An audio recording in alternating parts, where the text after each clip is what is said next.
ao senhor Adolfo Marques, presidente do Centro Espiritualista Universalista, que falará para nós sobre o caráter espiritualista da Umbanda, do seu universalismo.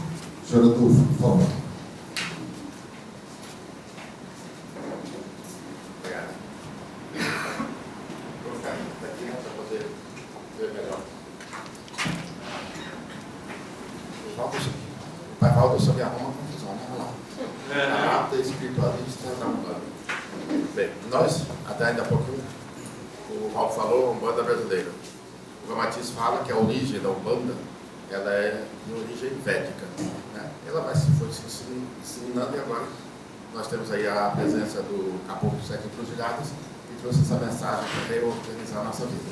Mas o Gamatiz fala que a Umbanda, a origem, é uma palavra A-U-M, é universal. Então, hoje, amanhã ou da eternidade, nós vamos entender a Umbanda, porque na verdade nós conhecemos ainda muito pouco dessa mensagem que seria, em função desse mantra A-U ou OM, nós deveríamos estar muito em grande liberdade. E nós, representantes das religiões, nós religiosos, ou a caminho dessa religiosidade, gente, nós já estamos com um semblante muito carregado. Daqui a pouquinho o Valdo olhou para o meu semblante, aí, que semblante baiano. Gente, nós estamos dentro de uma casa de oração. Então, quando se fala, ele falou daqui a pouquinho de Francisco de Assis. Francisco de Assis era alegre, por natureza.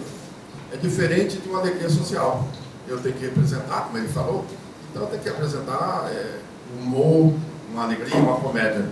Mas é da natureza do Espírito, criatura de Deus, todo mundo ir despertando a alegria do viver, a alegria da participação.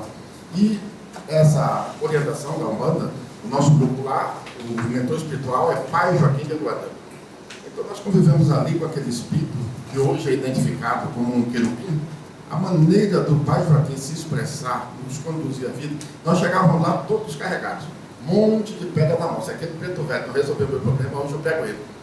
E ele começava a falar coisas, daqui a pouco nossas pedras já iam ser jogadas em função do magnetismo, da força. E aí aquela dificuldade que nós estávamos passando, daqui a pouco nós estávamos sorrindo para a vida.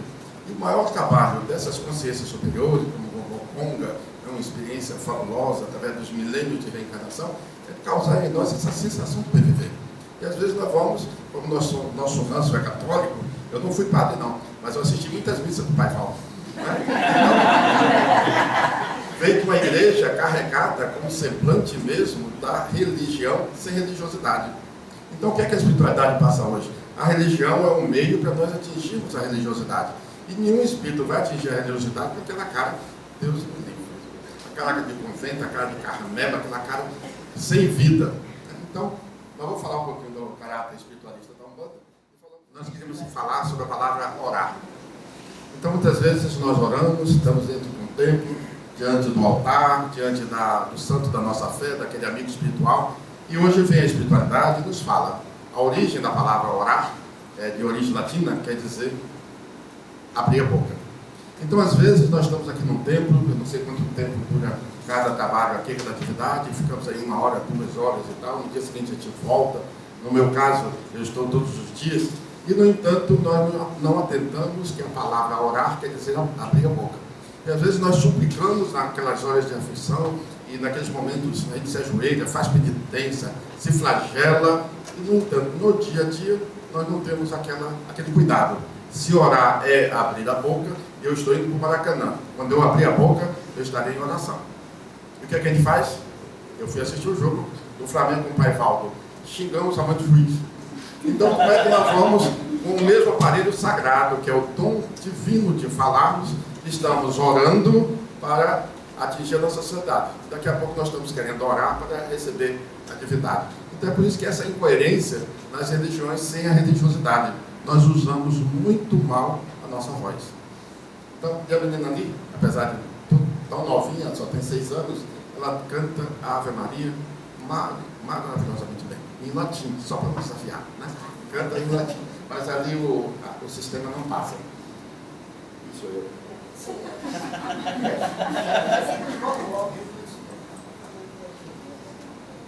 Ô, crianças, o Pai Valdo ainda pouquinho estava falando sobre a representação, né? O símbolo. Qual é a finalidade do símbolo? Nos levar ao simbolizado. Tem pessoas lá no céu, eu sou do céu, tá, gente? Mas estou na terra. Então lá no grupo, no céu, tem pessoas que estão na cruz, sabe? chega lá, dá a cabeçada na cruz, que é uma maravilha. Mas bate a cabeça, bate a cabeça, bate a cabeça, tá bom. Quer dizer, a cruz é apenas um símbolo.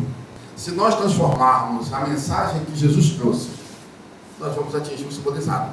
Então a cruz é apenas para estimular a nossa mente, a nossa alma, para atingirmos o simbolizado que é Jesus. Agora não adianta ficar batendo a cabeça, bate a cabeça, tá bom, é uma reverência.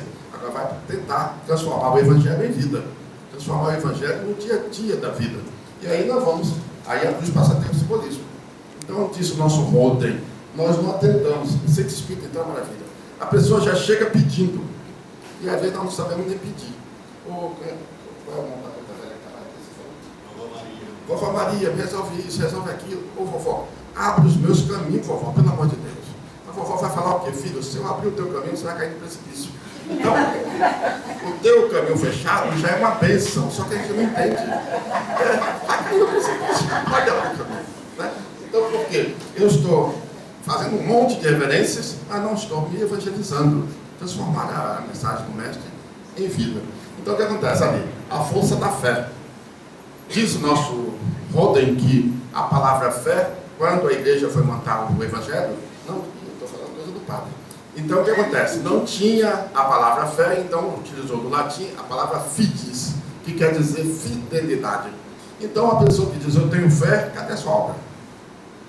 Então, em Atos dos Apóstolos, o Tiago falava, não existe fé sem obra. Se a pessoa diz, eu tenho fé, não, eu tenho crença. Eu acredito nisso, mais aquilo, em função dos meus interesses. Se tem fé, não, eu tenho fidelidade àquilo que, pela minha evolução, eu já consegui transformar em vida. Então, que eu seja fiel àquilo que eu já concebi como verdade. O que é que a gente faz? De acordo com a nossa conveniência. A minha fé, ou a minha crença, não é possível. Ele falou que muda de centro. Quantos centros mesmo você frequentou? 49. Então o que acontece? Ele foi para aqui, para ali, para lá, até parar aqui. Por quê? Porque eu tenho crença. Eu tenho crença, mas não tenho fé, não tenho fidelidade às leis da evolução. Por isso que nós temos tantas doenças. O pai Joaquim lá, curar, ele não curava nesse sentido objetivo da palavra. Mas eu chegava lá com as minhas doenças, meus filhos, as pessoas e tal, e ele, porque o velho é muito sábio, usava a pemba. O que a pemba deve servir? Tem alguma energia miraculosa? Não. Tem um símbolo, e com aquele símbolo a gente se concentra naquela energia, ele faz a captação da energia do universo, e ali, filho, pode ir, faz uma cruzinha na mão. Preto Velho não está piando, né? Que nada. Ele está canalizando energias, e quantas pessoas o pai Joaquim curou, sem fazer nada, sem dar um chá, sem dar nada. A gente fica até chateado, né? Poxa, eu cheguei tão mal, o pai Joaquim não me deu nada, mas eu fiquei bom. Então chegou uma certa oportunidade, chegou um moço lá que era muito rico em Niterói, agora só tem pobre, mas naquela época tinha muito rico, e ele falou, vovô, eu fui numa casa, chegou lá, mandaram, falou que tem 72 horas, 77 horas de vida, que tem uma macumba muito forte.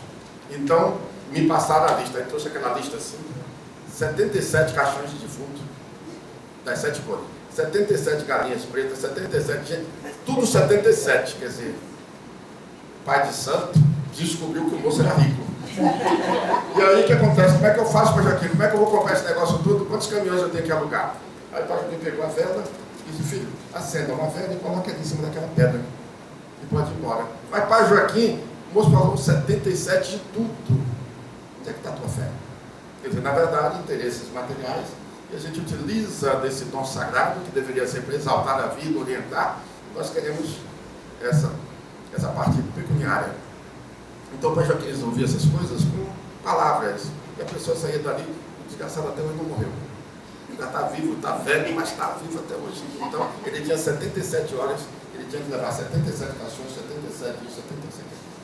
Então, a palavra é a sacralidade, que se não for para nós agora, vai ser na eternidade. Por isso que é valorizado tanto a palavra orar. Quando for falar, reflete antes. Nessas consequências, essa palavra vai exaltar a vida ou vai denegrir a minha sociedade? Lá em Niterói, graças a Deus, ninguém fala de Lava Jato. Aqui alguém fala? Não. Por quê? Dizia para Joaquim para nós, filho, quanto mais você fala do mal, mais você está engordando o mal.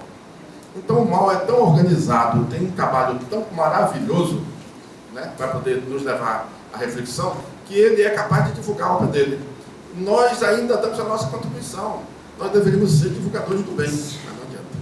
A gente fala da Lava Jato, lava isso, lava aquilo. Então aquela figura ali, pessoal, vamos fazer uma prece?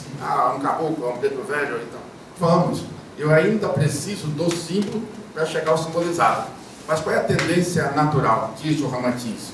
O marciano acorda de manhã cedinho, bonitinho. A primeira coisa que ele faz é o Ramatiz chama de helioprece, uma prece ao sol. Imaginemos o que é contemplar o universo estelar e nós ficarmos contemplando determinadas coisas que às vezes até nos reportam a angústia. E o Pai Joaquim dizia para nós, filho, tira esses símbolos todos que fizeram parte do momento da ignorância social quando vocês escravizaram os negros da África. Então aquelas correntes, tira, isso aí já fez parte de uma outra época. Pensa na cosmicidade da criação, pensa nas galáxias, nos sóis, nos quasares, pensa nas estrelas da sua alma e se acostumando com as coisas grandes, com as coisas boas. E aí nós vamos tendo essa força interior que com o tempo nós passaremos a ser fiéis àquilo que nós já concebemos como verdade. Nós estamos aqui, uma passagem, né? Aqui muito rápido. Outro dia eu encontrei a Claire, já temos 70 anos de convivência. Né, Claire?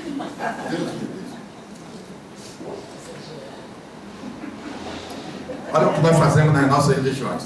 Daqui a pouquinho o Pai Valdo exaltou tanto Jesus, não é isso? É o nosso modelo, é o nosso guia. O Paulo de Tarso, quando naquela época, há 2000 anos, ele fazia aquelas cartas aos seus colegas das diversas cidades, falava, a partir de agora, tudo que nós fizermos, faremos em nome de nosso Senhor Jesus Cristo. Olha, se nós fizéssemos isso que o Paulo sugeriu, olha, Jesus como nosso guia, se fosse Jesus no meu lugar, como ele agiria? Se fosse Jesus, como ele iria? Então nós teríamos uma vida totalmente diferente. Então qual é o primeiro passo para nós que queremos melhorar a nossa relação com Deus? Se ele é o nosso guia, é o nosso modelo, e tentando assimilar a sua mensagem, para que nós tenhamos, naquela hora das decisões, quantas vezes, se nós tivermos a paciência, gente, eu não vou responder isso hoje não, vou deixar para amanhã. Aqueles e-mails assim, complicados. No dia seguinte a gente ainda manda até um buquê de flores, manda coisa gostosa, mas se fosse na hora, Deus me livre. Né? Então, ele é o nosso guia. Aí diz o Pai Joaquim de Aranda para nós, filho, o mestre, quando falava que aqueles escribas, aquele pessoal exaltado, começava a ficar muito agitado, ele silenciava, porque ele não tem pressa, e deixava para outro momento. Se não fosse possível, naquela mesma encarnação, a eternidade se encarregaria. Ele nunca entrou em polêmica. E nós temos essa tendência. Eu quero impor a minha verdade. Mas que verdade? Aí diz Ramatiz, todo sábio é sábio para a sua época e nunca para a eternidade. Então as mensagens, as orientações, a evolução é sempre crescente. Nós comungamos com o eterno transformismo, o eterno vir a ser. Então Sócrates foi maravilhoso. O Platão foi maravilhoso. Todo mundo foi maravilhoso para a sua época. Agora a evolução continua. Se pegarmos a orientação do Ramatiz, cada sábio é sábio para a sua época. Olha Isaac Newton. Dentro da física clássica, ele chegou com um pensamento fabuloso, não é isso? Uma maravilha. O Einstein veio, não modificou nada, só deu acréscimos. Daqui a pouco vem outro, dá outro acréscimo, porque a evolução é eterna. Eu falando dessa forma. Antônio de Pádua. Gente, o Ramatiz, o Miramês e tantos grandes líderes exaltam muito a figura de Antônio de Pádua. No livro sobre o Impreguido, o Ramatiz fala que o Antônio de Pádua era médium de efeito físico.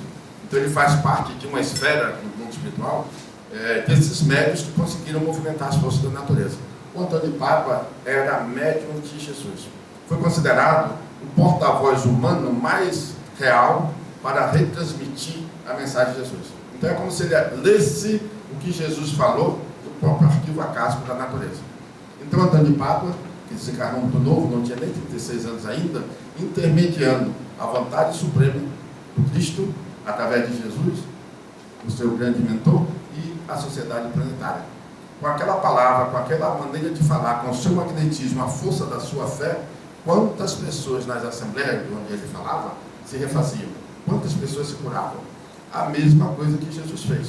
Jesus não saiu aqui, toma esse remédiozinho aqui, toma aqui. Não. A fala dele, o magnetismo dele, a força da palavra, é que refazia aqueles corpos chagados, aquelas doenças tão sérias.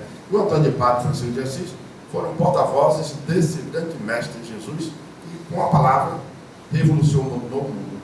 Então, Antônio de Pádua tem algumas passagens na vida dele. Quem é que está querendo casar? Antônio de Pádua tem intimidade com ele. Quem quer casar? Todo mundo com vergonha. Então, todo mundo está casado aqui? Não, tem gente que tem vergonha de dizer que quer casar. Quer casar, né? Antônio Pada, vai assim mesmo, vai dar uma ajuda assim mesmo. Então, Antônio Pada foi atribuído o fenômeno do casamento. Gente, a história contou, e não sei se alguém já teve a oportunidade, mas aqui no Convento Santo Antônio, aqui deve ter alguma coisa. Eu fui lá, mas não observei. Mas em Lisboa, tem os fenômenos que Antônio Pada produziu.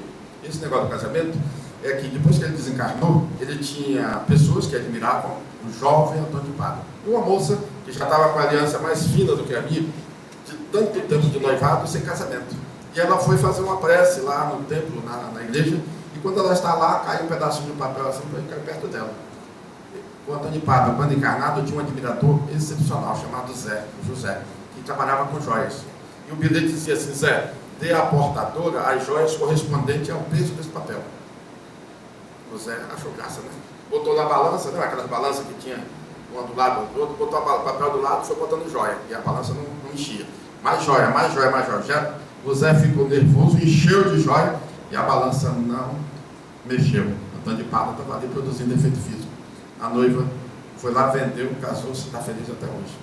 800 anos depois. Então, é por isso que atribuíram a Antônio Pada. Ele não tem nada a ver, gente. Quem está solteiro vai continuar mesmo. Nada de casamento. Antônio Pada não tem nada a ver com isso, não. Então, mas ele era um intermediário dessa voz suprema para a nossa concepção humana, que era Jesus. Então, Antônio Pada era médio de Jesus.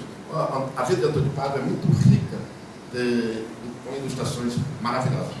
Mas não dá tempo, porque o pai Valdo já falou que meio-dia tem que sair correndo. Vamos lá. Gente, olha a manifestação de fé. Para nós espíritas, você desculpa que eu estou para nós espíritas, quantas pessoas se propõem a fazer uma prece, uma oração? Médium espírita é uma coisa. Vamos orar. Se ele falar alguma coisa, ele faz assim, fica todo duro. Vai, Deus, que está no céu. Não está nada. Fala para fora. Não consegue. O modelo nosso é ele. Jesus estava no Horto das Oliveiras, se ajoelhou ali, entrou em contato com Cristo e fez maravilhas. Em qualquer lugar que ele fosse falar, ele falava olhando. Diz o Pedro Baldi, o cristão deveria orar olhando para o público, olhando para os céus. O cristão, até os espíritos desencarnados, ele olha para o chão. Danado. Como é que nós vamos representar a divindade com tanta vergonha? Então Jesus era essa manifestação eterna. Então diz o Roden, ele estava acompanhando a fila para ir até o Jordão, o rio onde João Batista estava batizando, e naquele meio ali, no meio de todo mundo, João estava anunciando, sem ver o mestre no ambiente. Eu vos batizo com água, mas após mim virá aquele que vos batizará com fogo e com o Espírito Santo. Quando João se descuidou e olhou assim para o alto, estava o mestre lá. É ele de quem vos falei. E Jesus humildemente chegou até ele para poder ser batizado. Eu não mereço, né? Eu não mereço te batizar, mestre. O João, que seja cumprido aquilo que foi anunciado. E ele é batizado. Você imagina só, diz o Ramatiz, naquela hora sagrada, o Cristo planetário, o Criador do nosso planeta, o engenheiro sideral responsável pela criação da Terra, Jesus entrou em sintonia com o Cristo. Não foi o Cristo que entrou em contato com ele. O Cristo paira eternamente para alimentar a vida e as vidas de todos os seres do planeta.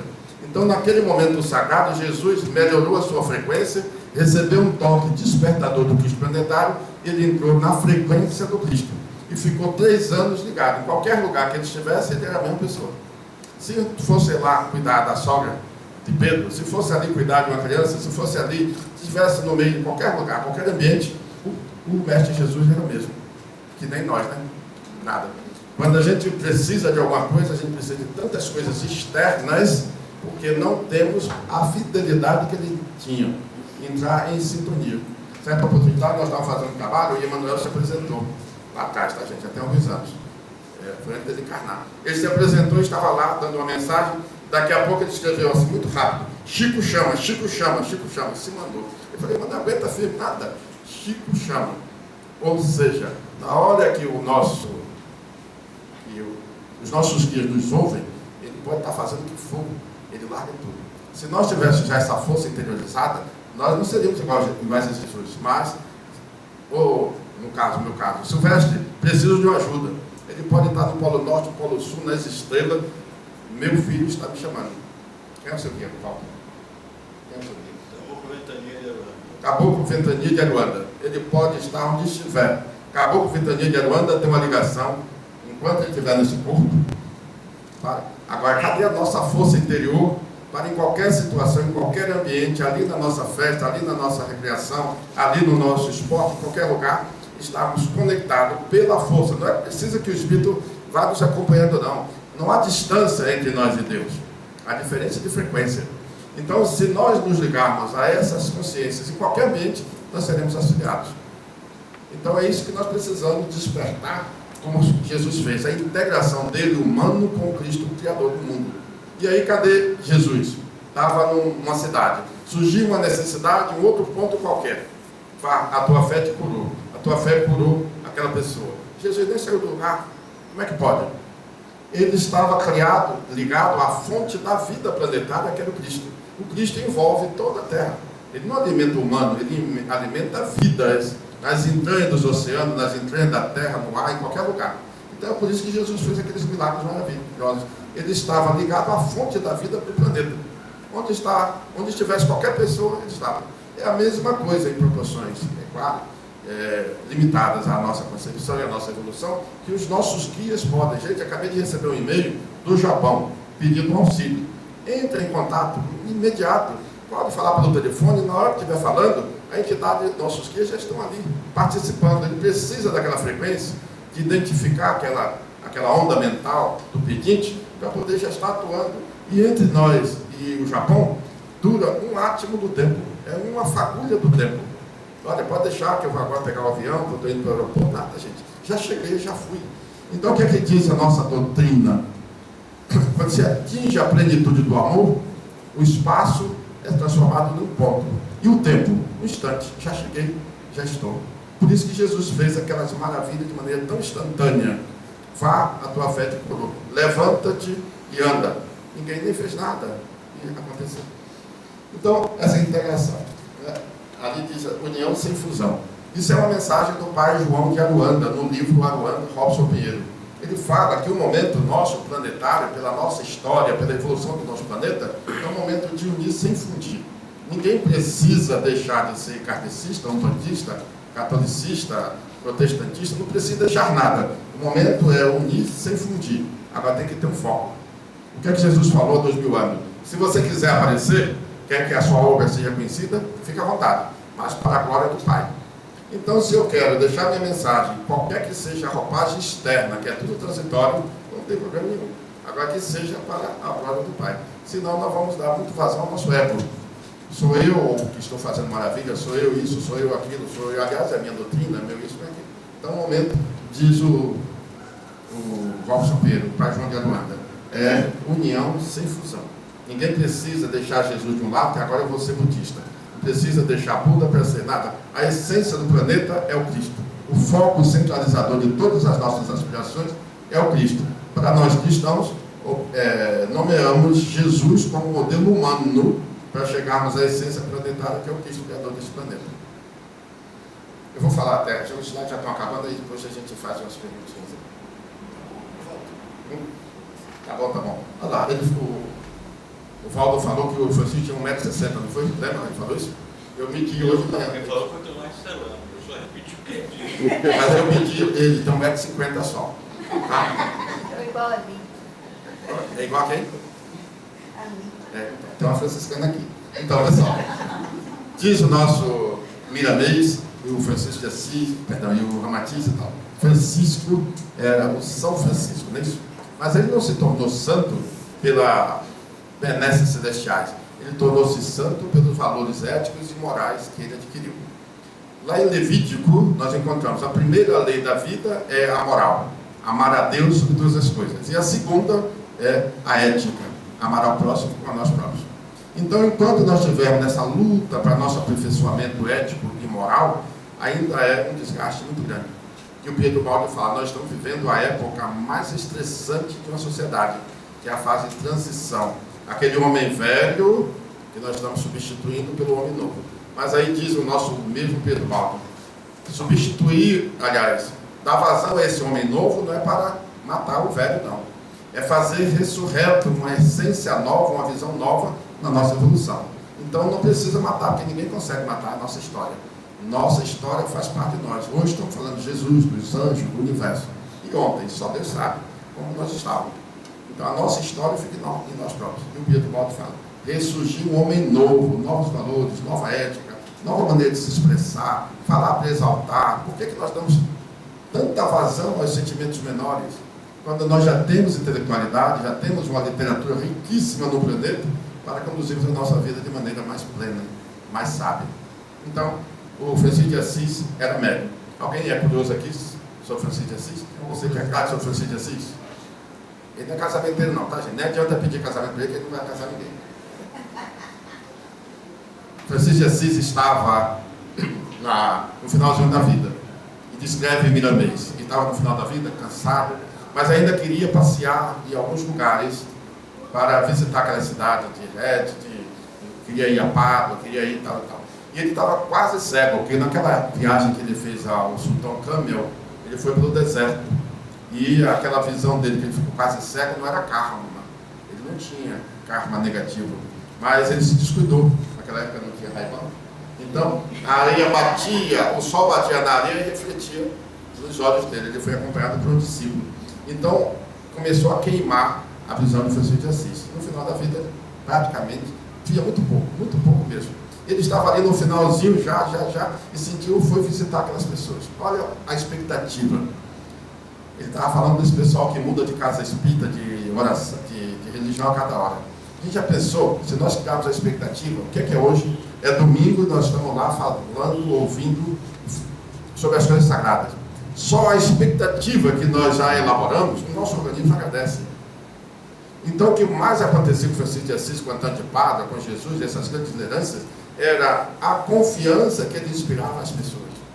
O Francisco de Assis ia passar naquelas ruas europeias, que é mais estreita do que essa passagem aqui, né, onde só passava charrete, um cavalo, qualquer coisa assim. A expectativa das pessoas estava muito acima de tudo que ele possa imaginar.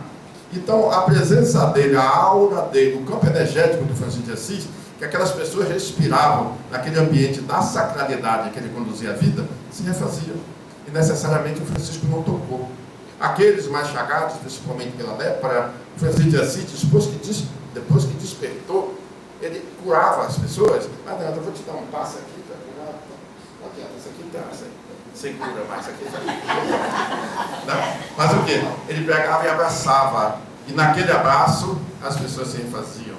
O Francisco de Assis, aqueles corpos tão chagados, ele beijava. E naquele beijo, ele servia de intermediário para o Cristo planetário, e mais especificamente na condição humana, Jesus, fazer aquelas maravilhas que foram realizadas pelo beijo, pelo abraço de Francisco de Assis. No final da nossa fala, a gente mata Francisco de Assis. Ainda tem um tempo, né? A gente mata já Francisco de Assis. Então vamos lá. Então. Não mata, não. Mas ele vai desencarnar já. Pessoal, quantas coisas nós fazemos na pequenez ainda da nossa alma, em nome de Jesus? A gente não tem ideia ainda da cosmicidade, da consciência de um ser dessa natureza. Nem na época dele encarnado, e talvez hoje, 2000 anos depois, com milhares de livros falando, exaltando a consciência espiritual de Jesus, nós ainda vivemos muito mal. Porque nós queremos pedir coisas, pede isso, pede aquilo, pede aquilo, pede aquilo. Tá? Ora, pelo grau de evolução e por estarmos no terceiro milênio, o ideal seria como eu devo conduzir a minha vida para ter o respaldo da divindade, de uma divindade da grandeza de Jesus. E nós só queremos pedir coisa, a gente pede. A doutrina pede, a todos nós, diminui o rigor. Você vai chegar aonde? Quando que Jesus foi rigoroso? Com nada. Se ele fosse rigoroso, ele ia apontar 1000 erros naquela sociedade. Ele não apontou um só erro, muito pelo contrário, não julga, não critica, aceitou cada um que estava ali como cada um era, porque ele alcançava o estágio evolutivo das pessoas. Aquele espírito é muito pequeno. Não adianta falar de cosmicidade para um espírito que está na fase infantil.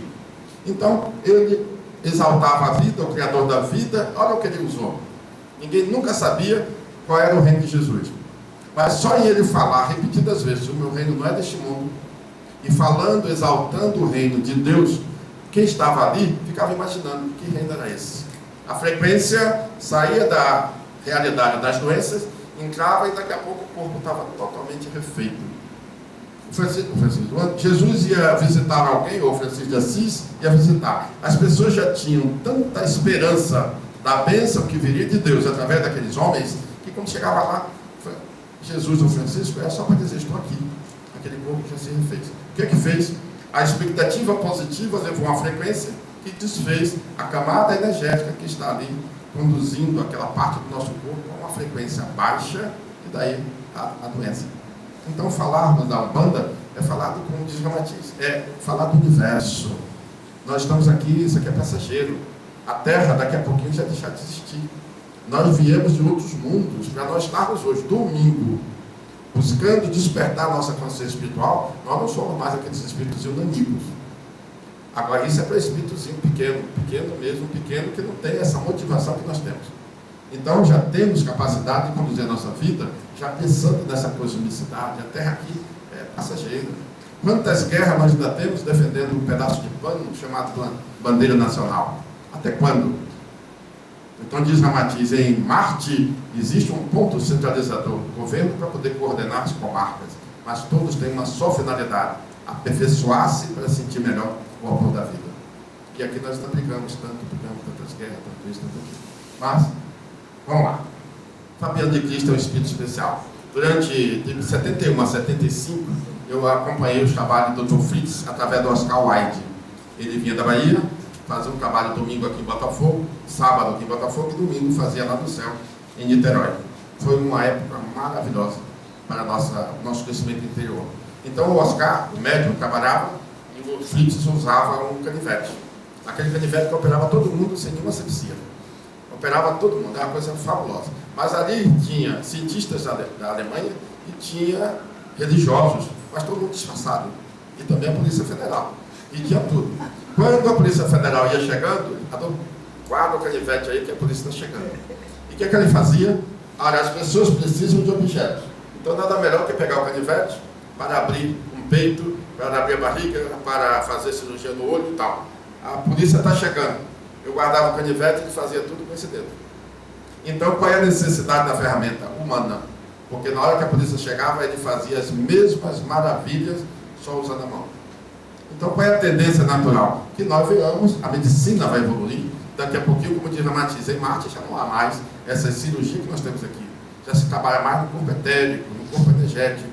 Já não há mais, como diz Ramatiz, essas agulhas para perfurar o nosso corpo. Deus me livre, só em ver a agulha a gente já fica arrepiado, né?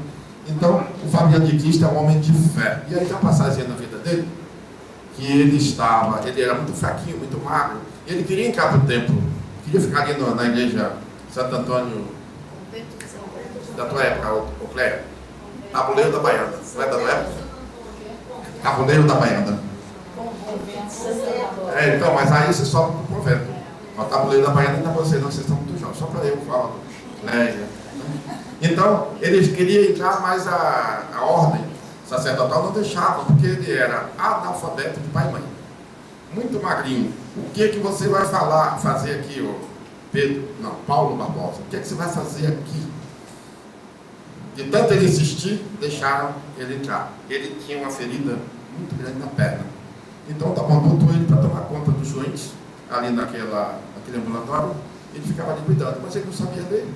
Então, se alguém passasse mal, que remédio ele ia pegar naquelas prateleiras? Certa oportunidade, o sacerdote lá chegou lá e ele estava sentado no chão, com o joelho assim, a cabeça entre o joelho.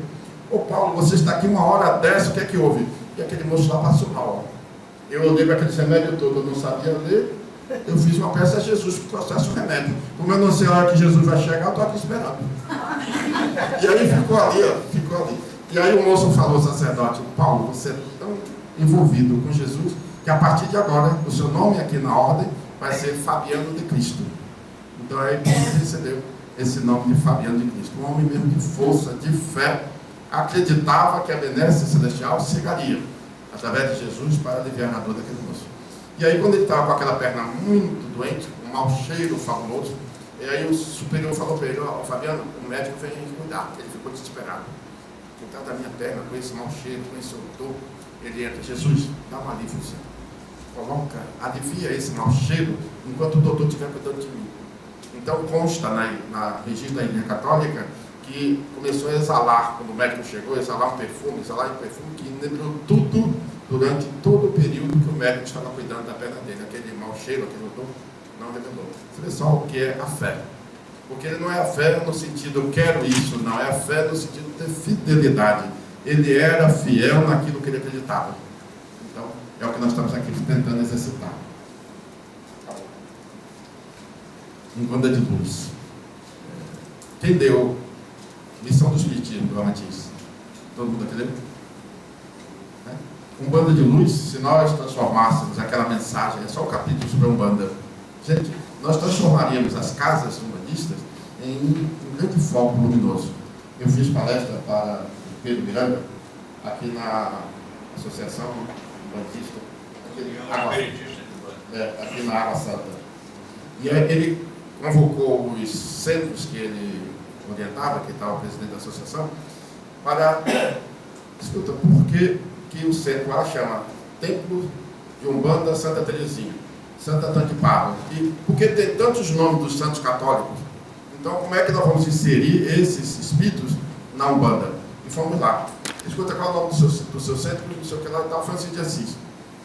Perguntava, ninguém sabia quem foi Francisco de Assis. O que é que a doutrina hoje nos fala? Ninguém consegue amar o desconhecido. Então a gente bota um título externo, mas não consegue interiorizar. Qual foi a proposta de Francisco de Assis, de Terezinha de Jesus, de Antônio de Pádua, dos santos da nossa fé? Então, às vezes, isso nós temos muito aí no dia a dia. Estou falando daqui porque nós estamos diante de um Valdo que ele é letrado, além de padre, agora é um budista. Então, mãos de luz. Se nós nos conscientizássemos, gente, que essa luz interior, a chama divina que nós somos portadores, como diz o pai João de Aruanda, no livro Aruanda, se o homem soubesse o poder que ele tem na sua força mental, a sua grandeza, ele é capaz de anular a explosão de uma bomba atômica. Gente, a Terra está aqui. Quem toma conta dessa Terra? A consciência planetária é o Cristo. Imaginemos a consciência espiritual, o poder que esse espírito já despertou, que ele também é uma criatura de Deus, para poder alimentar a vida de um planeta, criar esse mundo e sustentar tudo aqui. Então, a mesma essência do Cristo, dos anjos, de Jesus, de todos, nós temos em latência. Então, vamos despertar força interior. Senão, daqui a 1000 anos, nós estaremos estendendo a mão a vovó A, ao vovô B, ao Jesus, aos anjos, porque não conseguimos despertar. Somos fagulhas ou somos partes não apartadas do Criador. Agora está comigo.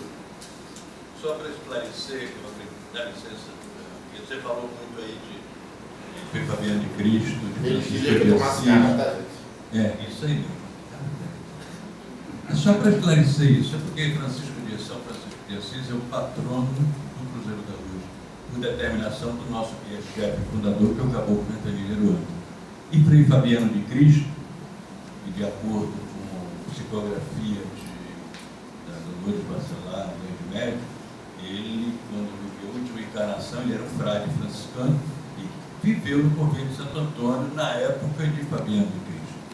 E ele instituiu o Frei Fabiano de Cristo como o coordenador geral, né, dos trabalhos, tratamentos espirituais no Cruzeiro da Luz.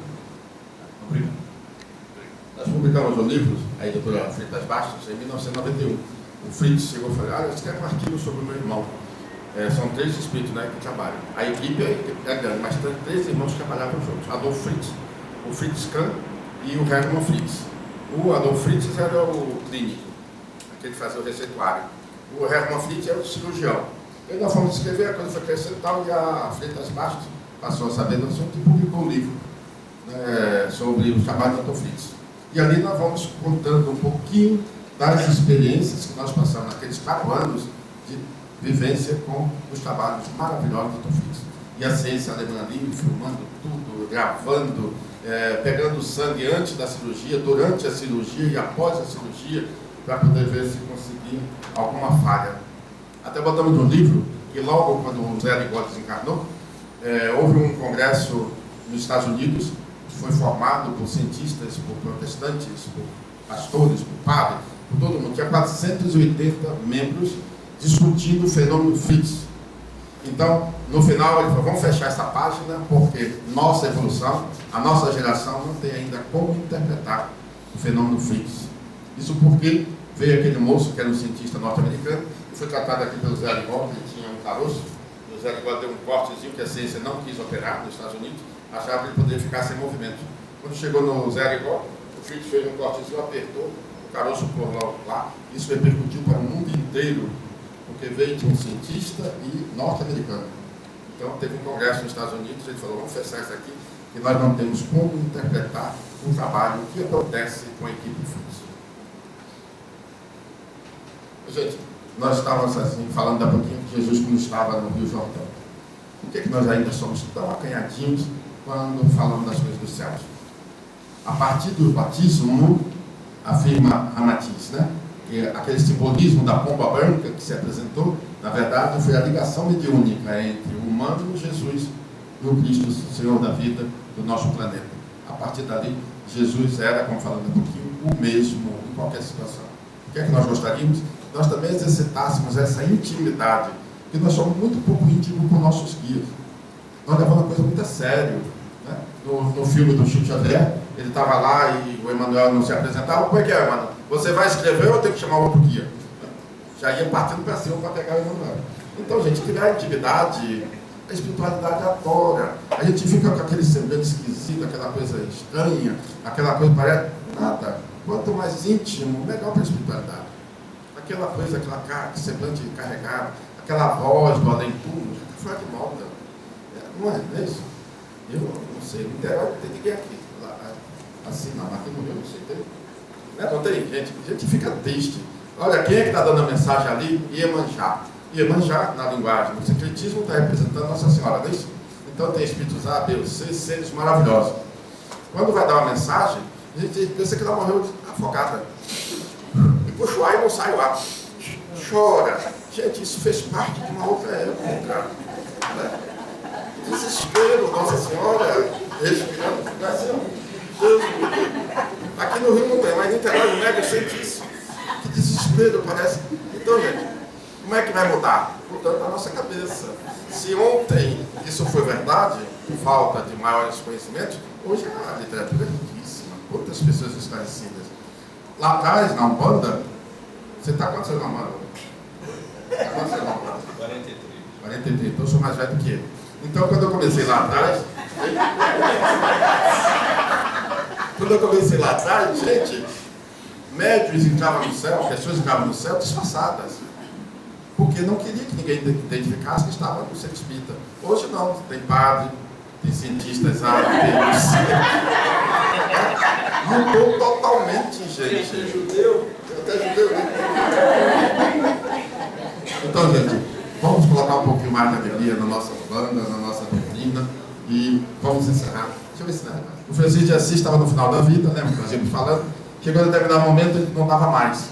E aí, quando ele observou, tinha uma assembleia imensa à volta dele, querendo a última bênção, queria desencarnar. E ele já não tinha mais forças, já estava caminhando, sendo levado pela padiola.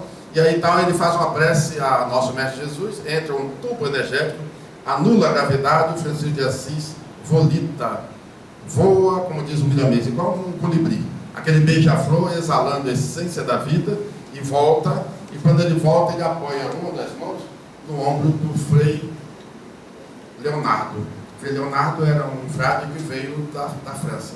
E dizem que até hoje brigam com quem aquela roupa vai ficar. Porque quando ele botou a mão para se apoiar, para pousar, queimou a blusa do Frei Leonardo. E até hoje, já tem quase 800 anos, a ciência preservando, por causa tem a mão, tem a energia de Francisco de Assis. E aí ele vai se despedindo que vai desencarnar. Imagina só, uma liderança daquele nível, já vão desencarnar. O choro, a lágrima, o sentimento, a falta, né? Tudo que é normal para todos nós. E a pessoa assim, chorando, ele se desliga do corpo, mas ele estava muito magrinho, cadavérico. Diz o milanês, quando ele chega sem cordão umbilical, ele é recebido por aquela corte de consciência, e entre todos também Jesus estava presente. E até dando a pergunta, cadê Maria? E Jesus fala, ela não pode estar conosco agora. E aí quando ele olha aquele pessoal chorando, aquele rosto tão disforme, ele fala, preciso deixar um semblante mais agradável. Pediu licença, voltou e animou o corpo. Animou o corpo, ficou com aquele semblante mais agradável. Ia voltando, não, eu não posso voltar ou deixar esse corpo sem agradecer. Então diz o milanês, ele passou, beijou as mãos, ele, espírito, beijando as mãos. Beijo essas mãos num gesto de gratidão, que foi através dela que eu representei o Senhor para poder auxiliar na condução da vida. Vou beijar os meus pés biológicos, que foi com ele que eu caminhei pelo mundo para levar a palavra do meu Senhor. Vou beijar os meus ouvidos, fui com eles que eu ouvi a sinfonia da vida. E ele foi beijando cada parte da boca, do corpo, e finalmente ele beijou. Vou beijar a boca, que foi com ela que eu exaltei a vida e a presença de Deus divulgando o Evangelho. E aí então é que ele se desliga e se despede definitivamente daquele corpo e é levado. No meio do caminho assim, ainda estava no astral mais perto, ele se despede da Clara, que não quis ficar no ambiente, e bate asas e vai para o céu. Olha a voz dessa menina para encerrar a nossa fala. Dona Aura.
Acabou nosso tempo, e então só temos a agradecer por estarmos juntos. E logo, esse ano já não está mais, e a nossa agenda, o calendário aqui do Céu do Rio, é a Ritinha que cuida. Então, mas esse ano que vem, tem 4 estações, não é isso? Ano que vem. Então, pegar essa turma daqui, leva a volta e todo mundo junto, para poder falar com os resultados. Que Deus nos ampare.